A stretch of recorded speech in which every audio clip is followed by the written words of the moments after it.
Let's talk about how to stay calm when you're stressed and you have high levels of cortisol.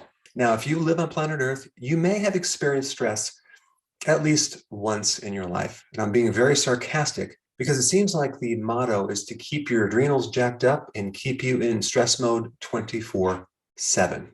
And anytime you're trying to solve a problem, it's vital to understand the problem a little bit more. So we're going to do a deep dive into the main hormones that regulate stress. And those two hormones are both cortisol and adrenaline. And they're both produced by your adrenal glands. And you got two adrenal glands, they sit on top of the kidney. You have an outside and you have an inside. The inside is all neurological tissue, and that is where adrenaline is produced and released from. The outside is all glandular tissue, and that's where you have cortisol. And cortisol is the hormone, but adrenaline is a neurotransmitter, which is similar to a hormone, but it works through the nervous system. And both of these hormones basically adapt your body to stress states. So the more environmental stress you have, the more those adrenals have to be activated to adjust your body to survive better during stress events. These two hormones are not designed to be long duration. They're designed to be of a short duration and then turn off. Now, the problem is the adrenal glands were not built with an off switch. They only have an on switch. You probably heard of the flight or fight mechanism as a part of the autonomic nervous system, and that is called the sympathetic nervous system. That's the on switch. The off switch is called the parasympathetic nervous system, and they call that rest and digest because it occurs when you're in a calm, relaxed state. So if you happen to get stuck in stress, like a lot of people, you're going to be heavy on the sympathetic nervous system, the flight or fight, and very, very light on the parasympathetic. So we're going to talk about how to reverse that. But the big problem is the adrenal glands don't have any parasympathetic control. It's all sympathetic control. So there's no off switch, but I'm going to show you what to do. Now, when we talk about the sympathetic nervous system in flight or fight, I want to focus more on the word flight. Okay, what is flight? That means to run away from. That has a lot to do with a fear state. And when I talk about fear, I'm talking about other emotions like anxiety and worry. So anytime you are worried or have anxiety, that is a type of fear that you're avoiding things, you're resisting things, you're going in the opposite direction. But stress in general is a very necessary thing for survival. It causes our body to adapt and become stronger. So we don't want to not experience any stress, but it's the overwhelming stress that gets us, and it's also the long-term chronic stress that causes our body to get stuck in stress to the point where now we can't turn it off. So a lot of different parts of our body tend to get stuck in stress, and I'm going to talk about the effects of that. So what happens when your body becomes stressed and cortisol is activated? What occurs? Let's take it from the top. The first thing that's going to happen is that you're not going to be able to sleep. In fact, you may find that you're getting up at about 2 a.m. in the morning. That's when cortisol is supposed to be at the lowest. So you have the situation where you're waking up at 2 and you're completely awake, yet the best sleep is in the morning when you're supposed to wake up. So you have this reverse of these hormonal rhythms, circadian rhythms, where cortisol is high at the exact wrong time. Now, I had this problem for about 12 years, so I know a lot about it. And it was literally destroying my life until I figured out some things that I'm going to share with you that I applied to my body to eventually sleep and turn things around. But if you can't sleep, you're never going to be able to heal your adrenal glands. All right, the next thing is the heart. The heart is greatly affected by high levels of chronic cortisol output in both blood pressure, heart rate, and inflammation inside the arteries. Now, cortisol is an anti-inflammatory. In fact, they use synthetic cortisol called prednisone in all conditions involving inflammation. But the problem is when you have chronic elevation of cortisol over many, many months or years, you start developing resistance to that cortisol in the receptor. And now you don't get the effects of cortisol. Much like insulin resistance, you get cortisol resistance, where if cortisol increases, you have more inflammation and you have more of the symptoms it's supposed to protect you from.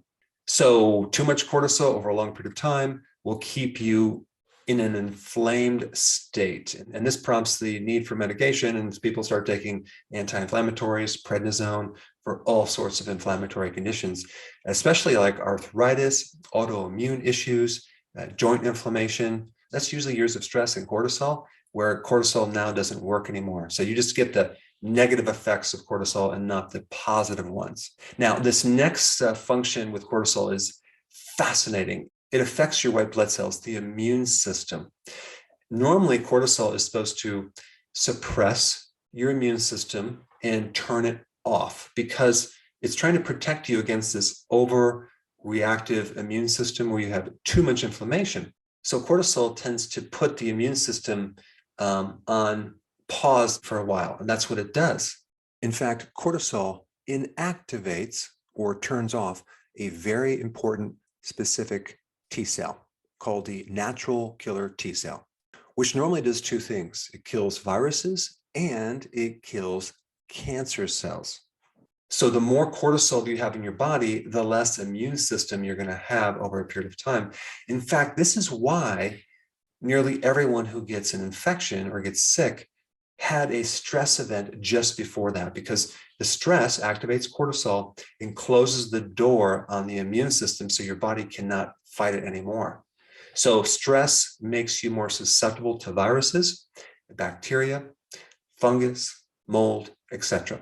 In fact, certain bacteria have a strategy to try to get the advantage over this whole battle with the immune system by activating your hypothalamus to produce hormones to then activate cortisol, because it knows if the cortisol goes up, the immune system goes down and it can have the advantage. Fascinating. All right, now the relationship between cortisol and memory is interesting. Initially, cortisol is designed to help with short-term memories of emotional events to help you survive. But the problem with chronic cortisol is it destroys something called the hippocampus, which is like the relay switch for your memories. And so you end up having memory loss. You end up having brain fog. You can't focus anymore. In fact, you're fixated on like one or two problems 24/7, where you just cannot not think of that problem. So your wheels start spinning and you start solving problems when you're not supposed to be solving problems in the middle of the night. That's what happens with a chronic exposure to cortisol. So you might be in problem solving, but your solutions are not that great. All right, the next thing that happens is you start losing certain minerals and vitamins, specifically potassium. So you start losing potassium. Potassium is a mineral to create a physiological relaxation state. So without potassium, your pulse rate starts going up, you get stress. So there is a massive loss of potassium on top of an already huge potassium deficiency in the general population, because they don't consume enough high potassium foods like vegetables, and they consume a lot of sugar, which also depletes your potassium. Now, the next thing that you lose, and this is very, very important to know about, is vitamin B1, thiamine. Thiamine is the key anti-stress vitamin. When you take thiamine, it gives you a sense of calmness. You feel relaxed. You lose the stress effect.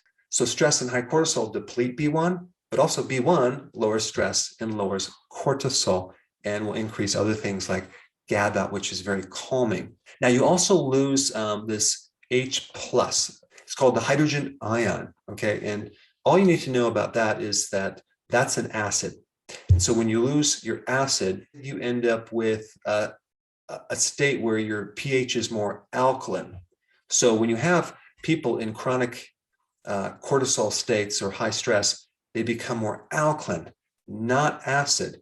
And then they have problems with their muscles being tight.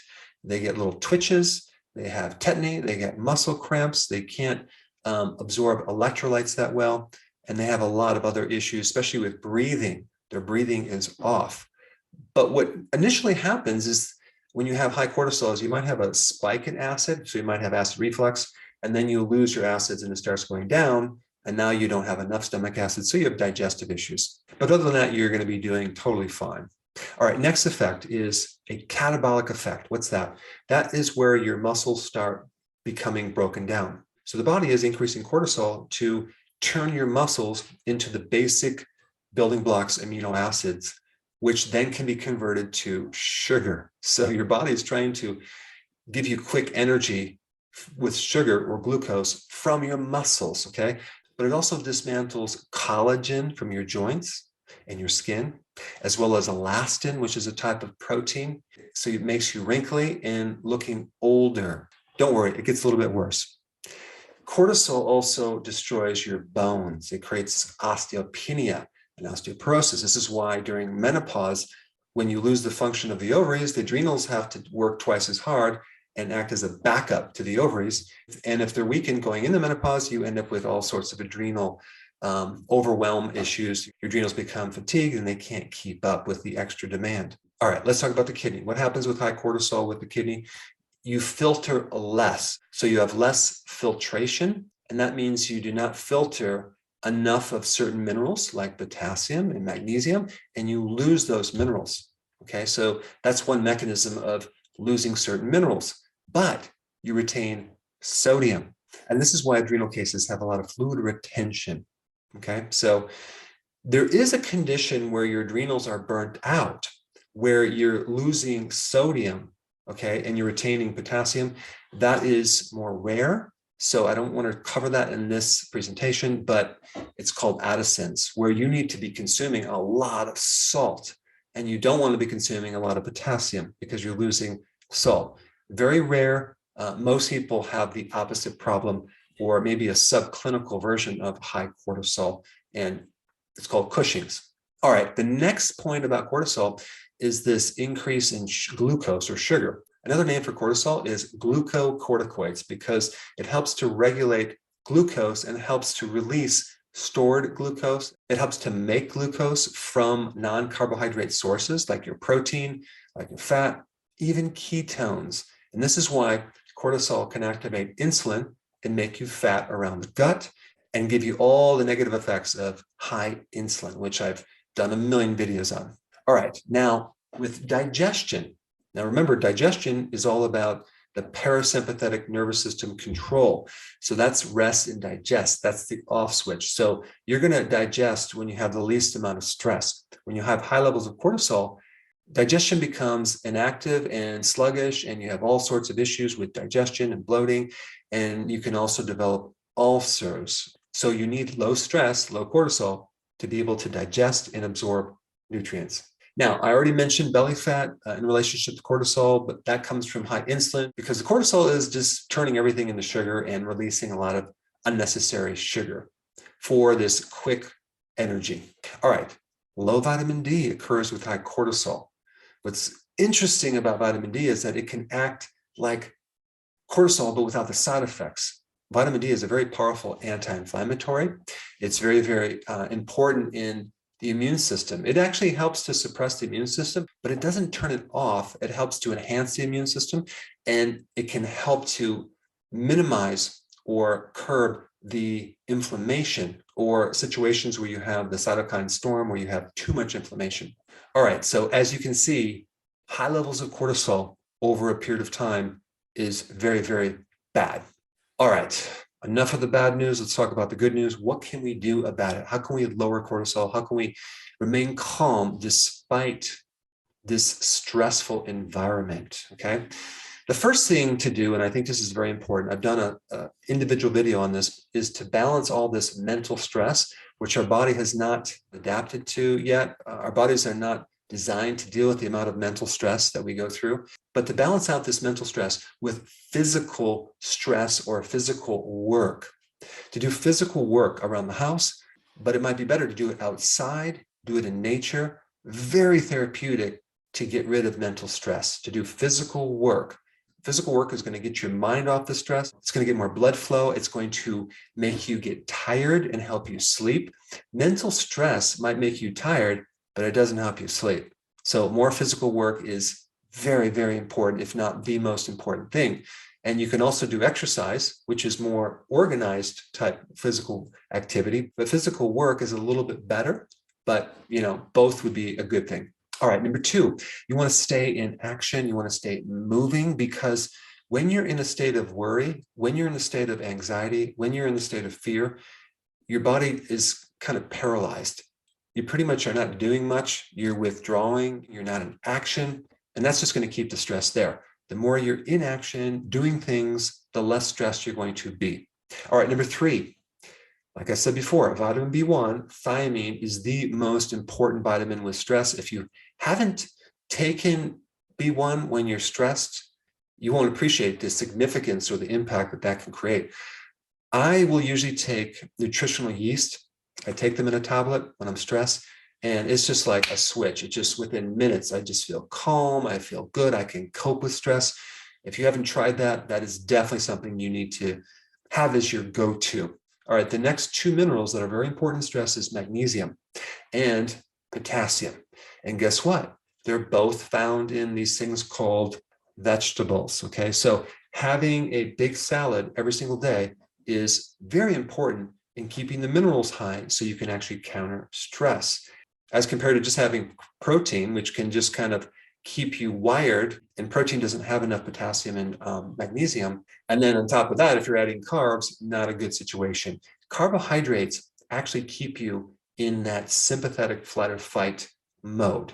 Now, vitamin D is also a necessary key vitamin to lower your stress and increase your mood. You're going to feel much better when you have vitamin D. There are so many people that are depressed, and they're kind of in this paralyzed mode, and they don't know that it's coming from their vitamin D.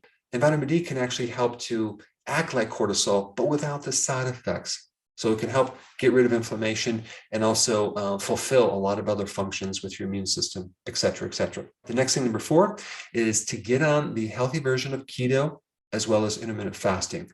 Both of those actions will increase the opposite of the sympathetics, the parasympathetic control of your nervous system.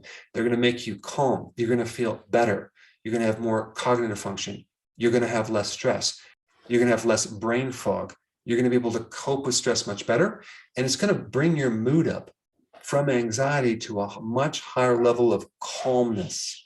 All right, number five, taking a really good supplement that has really good adaptogens. These are herbal things that help you increase your coping with stress. I'm going to put a link down below of the one that I recommend for that. All right, number six, the combination of correct breathing with sleep. Let me explain. When you're under stress mode, your breathing is going to be off. Either your inhalation or your exhalation is going to be too short or too long. It's not going to be equal. If you can get your breathing in and out equal, you're going to sleep a lot better, because that puts some control over the autonomic nervous system. In fact, just be aware when you're stressed, what happens with your breathing, especially if you're trying to sleep. So what you want to do when you go to bed is start focusing on your breath, just breathing in, slowly in, and breathing out to match the inhalation to the exhalation, okay? And it doesn't matter if it's 5 seconds, 4 seconds, or 3 seconds. Just start focusing on balancing those two things, and you're going to find your sleep is going to be much better. And in addition to that, there are a lot of things that I want to tell you about sleep in this video, but I'll share it with you in the next video. But sleep is a vital thing to fix if you're not sleeping and you have stress. In fact, let me just put some links down below in the description for sleep specifically if you have that issue. All right, the last thing I'm going to talk about, and this is very, very cool. It's a stress extraction technique that I developed, and I will teach you this technique. It's very simple to do on yourself, but it is something that I came up with after years of practice that I would do on my patients and myself, and it can create some serious stress relief. And I want to show you how to do it. So I created this video, and you just need to click on it right now and check it out.